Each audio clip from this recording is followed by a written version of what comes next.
Welcome to the Leo. Tirumala కొండ మీద రాజకీయాల గురించి ఇప్పుడు టీటీడీ లడ్డులో ఏదైతే కల్తీ నెయ్యి వాడారో అనే ఒక వివాదం ఉందో దానికి సంబంధించి పాపం రోజా తీవ్ర మనోవేదనలో ఉంది. ఇప్పుడు సూక్తులు చెప్తుంది. సరే, ఈ సూక్తులయ్యానా ఆంధ్రప్రదేశ్లో ఏడిచింది కాబట్టి ఇక్కడ చెప్తే సరిపోతుంది. ఆంధ్రప్రదేశ్లో ఎవడు రోజాని దేకటం లేదు కాబట్టి, రోజా మాటకి ఆంధ్రప్రదేశ్లో ఎవరు విలువ ఇవ్వరు కాబట్టి, మొన్న ఎన్నికల్లో నగరిలో రోజాని చిత్తుగా ఓడించారు కాబట్టి ఇక ఆంధ్రాలో నేను మాట్లాడినా ఎవడో పట్టించుకోడని చెప్పి ఆల్రెడీ గతంలోనే చెప్పాం. తమిళనాడు రాజకీయాల్లో ఎంట్రీ ఇచ్చే అంశాన్ని పరిశీలిస్తుందని చెప్పి. కాబట్టి ఇక అలాగైనా సరే మన ఉనికిని చాటుకుందాం అనుకుందాం ఏమో కానీ పాపం ఆంధ్రాలో ఎడవమ్మ అంటే నేను తమిళనాడులో ఏడుస్తానని చెప్పి తమిళనాడులో ఈరోజు కల్తీ నేతి వివాదం గురించి అక్కడ మాట్లాడుతుంది. అదేదో నువ్వు ఇక్కడ మాట్లాడవచ్చు కదా, నువ్వు మంత్రిగా చేసింది ఇక్కడ కదా, నిన్ను ప్రజలు ఎమ్మెల్యేగా గతంలో గెలిపించింది ఇక్కడ కదా, అక్కడేం చేస్తావు నువ్వు తమిళనాడులో ఎందుకు మాట్లాడావు? మీకు ఇదే ఇన్సిడెంట్ ఇంకోటి కూడా చెప్తాను నేను. గతంలో ఒక టీడీపీ నేత నన్ను అవమానించారని చెప్పి రోజా బోరుని ఏడ్చింది. ఒక 10 రోజుల పాటు రోజు మీడియా ముందుకు వచ్చి ఏడ్చేది. అప్పట్లోనే ఏడుపు రోజా అందరికీ అప్పుడే పరిచయం. అయితే సరే, ఆంధ్రాలో అన్నారు కాబట్టి నువ్వు ఆంధ్రాలో ఏడ్చావు కాబట్టి దానికి ఒక అర్థం ఉంది. ఇక్కడ ఎవరూ పట్టించుకోవటం లేదని, ఇక్కడ ఫిలిం ఇండస్ట్రీ నుంచి ఎవరూ రోజాకి సపోర్ట్ రావటం లేదని తమిళనాడు వెళ్ళి ఏడ్చింది. తమిళనాడు మీడియా ముందు పెట్టి తమిళనాడు మీడియాతో నన్ను పలానా టీడీపీ నేత తిట్టాడు. నువ్వు ఉండేదేమో ఆంధ్రాలోనా, నీ రాజకీయమేమో ఆంధ్రాలోనా, నువ్వు మంత్రి ఏమో ఆంధ్రాలోనా, తమిళనాడులో ప్రెస్ మీట్ పెట్టి ఆంధ్రాలో వ్యక్తిని తిడతావు. అంటే రోజా ఇప్పుడే కాదు, అప్పటి నుంచి కూడా రోజాను ప్రజలెవరూ పట్టించుకోవట్లా. ఇకపోతే తిరుమల గురించి మాట్లాడే నైతిక అర్హత రోజాకి లేదు. మిగతా ఎవరైనా మాట్లాడవచ్చేమో కానీ రోజాకి లేదు. ఎందుకంటే దర్శనాల పేర్లతో కోట్ల రూపాయల కుంభకోణం చేసేవనే ఆరోపణలు ఎదుర్కొనే వ్యక్తి నువ్వు.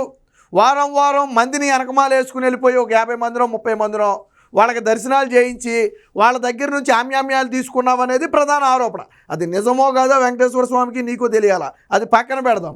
ఇకపోతే తిరుమల కొండ మీద రాజకీయాలు మాట్లాడిన నీచమైన చరిత్ర నీది. ఎవరైనా సరే కొండ మీద రాజకీయాలు మాట్లాడరు, కొండ దిగిన తర్వాత మాట్లాడతారు సాధారణంగా. కానీ తిరుమల కొండ మీదే నాడు నువ్వు మంత్రిగా ఉన్న సమయంలో ఇక బహుశా నాకు తిరుగులేదు, ఇక నేను ఎప్పుడు ఓడిపోను అనుకుందో ఏమో నాకు తెలియదు కానీ చంద్రబాబు గారి మీద, లోకేష్ మీద, పవన్ కళ్యాణ్ మీద అదే కొండ మీద రాజకీయాలు మాట్లాడటం. కొండ మీద రాజకీయాలు మాట్లాడే నువ్వు, కొండ దేవుడి దర్శనానికి మనుషుల్ని తీసుకెళ్ళి డబ్బులు వసూలు చేసే నువ్వు ఈరోజు చంద్రబాబు గారి గురించి, టీటీడీ గురించి మాట్లాడే నైతిక అర్హత ఉందా నీకు? నాకు అర్థం కావట్లా. రోజా ఓడిపోయిన తర్వాత కూడా తమిళనాడులో నేను అనుకుంటా ఒక దేవాలయం దగ్గరికి వెళ్తే పాపం అక్కడ పనిచేసే వర్కర్లు, బహుశా స్వీపర్లేమో, ఒక ఫోటో దిగుదామని దగ్గరికి వస్తే వాళ్ళని దూరంగా ఉండమని చెప్పింది. దూరంగా ఉండమని సెల్ఫీ దిగింది, అంత దూరంలో పెట్టి సెల్ఫీ దిగింది. అప్పట్లో వీడియో కూడా వైరల్ అయింది. ఇది నీకు ఎందుకంత చులకనా? నువ్వు వెళ్ళింది దేవాలయానికా? అక్కడ ఉండేవాళ్ళందరూ భక్తి శ్రద్ధలతోనే ఉంటారా?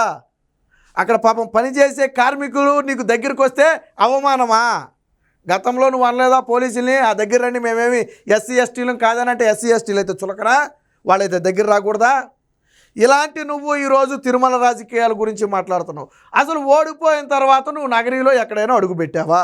దాదాపు 100 రోజులు దాటిపోయింది. నువ్వు కూటమి ప్రభుత్వం వచ్చి 100 రోజులు దాటిపోయింది. ఏ రోజైనా సరే నగరిలో ఎక్కడైనా నువ్వు ఉన్నావా? గతంలో చీరకట్టు గురించి, బొట్టు గురించి సాంప్రదాయాలు మాట్లాడిన నువ్వు ఓడిపోయిన తర్వాత ఫారెన్లోకి వెళ్ళిపోయి 2 అంగుళాల మిడ్డీలు వేసుకుని తిరిగే గుర్తుందా? 2 అంగుళాలు 3 అంగుళాలు ఉన్నా కదా మిడ్డీ ఉంది, కనీసం మొగాళ్ళ దగ్గర కూడా లేదు కదా. సరే, అది నీ వ్యక్తిగత విషయం అనుకో, నేను చెప్తున్నా. నువ్వు గతంలో మాట్లాడావు కదా చీర గురించి, కట్టు గురించి, బొట్టు గురించి, హిందూ సాంప్రదాయాల గురించి మాట్లాడిన నువ్వు విదేశాలకు వెళ్ళిపోతే 2-3 జానలో ఉన్నటువంటి గొడ్లు వేసుకుని తిరుగుతావు.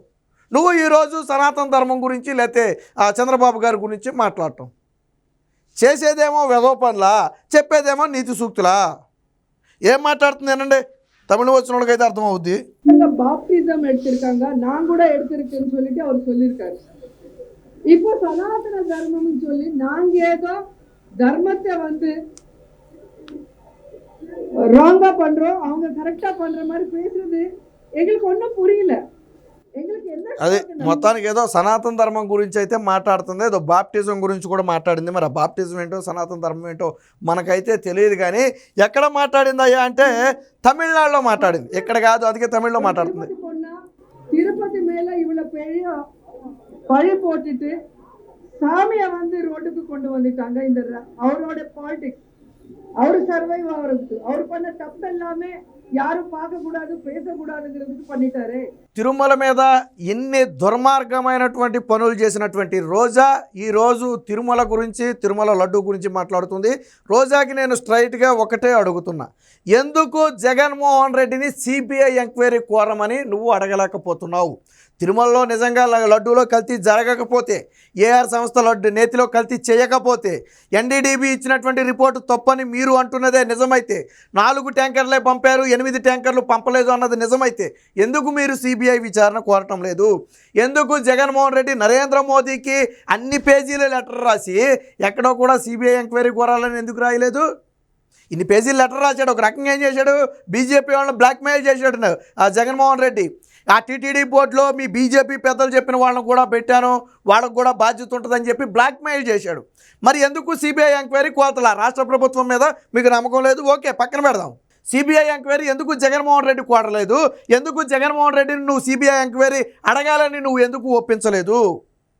తిరుమల కొండ మీద రాజకీయాలు మాట్లాడే మీరు, ఇక్కడ సూక్తులు మాట్లాడి బయటికి వెళ్ళి వెధవ పనులు చేసే మీరు ఈరోజు చంద్రబాబు గారి గురించి, టీటీడీ గురించి మాట్లాడటం దారుణమైన విషయం. రోజాకి ఆంధ్రాలో అడుగుపెట్టే హక్కు కూడా లేదు. గతంలో తిరుమలలో నువ్వు చేసిన పాపాలన్నీ కూడా అందరికీ తెలుసు. ఆ పాపాలన్నీ పండుతాయి, నిన్ను కూడా ఎక్కడ వదిలిపెట్టలేదు.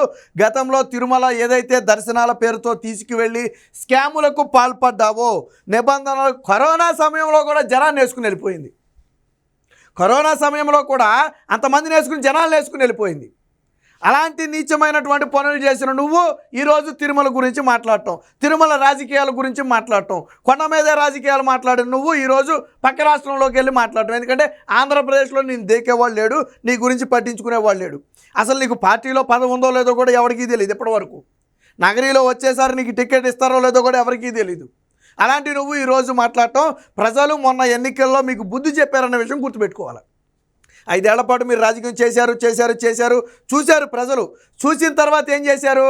మీకు బుద్ధి చెప్పారు. మొన్న ఎన్నికల్లో ఎలా చెప్పారు? ప్రతిపక్ష హోదా కూడా ఇవ్వకుండా ప్రజలు మీకు బుద్ధి చెప్పారు. ఆ విషయాన్ని రోజా గుర్తుపెట్టుకోవాలి. ఈ టీటీడీ ఆ లడ్డు వ్యవహారం మీద రోజా పక్క రాష్ట్రంలో మాట్లాడింది అంటే ఆంధ్రప్రదేశ్లో వీళ్ళను ఎవరూ నమ్మటం లేదు అనేది అందరికీ అర్థమవుతుంది.